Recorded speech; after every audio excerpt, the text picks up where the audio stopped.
This is going to be the lift at Napier Aquarium.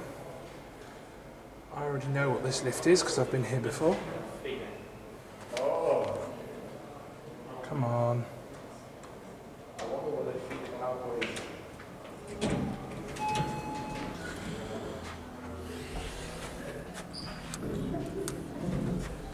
It's an OTIS. So it's kind of got that sort of hybrid Series 1 concave style on it. It could be that the buttons have been replaced, or this lift might just be from the 1990s.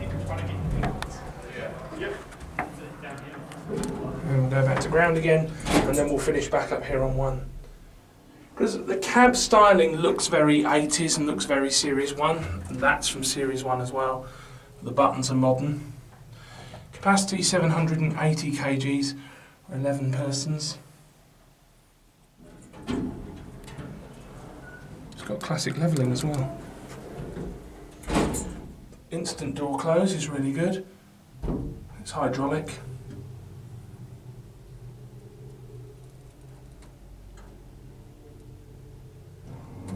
Here we are at 1.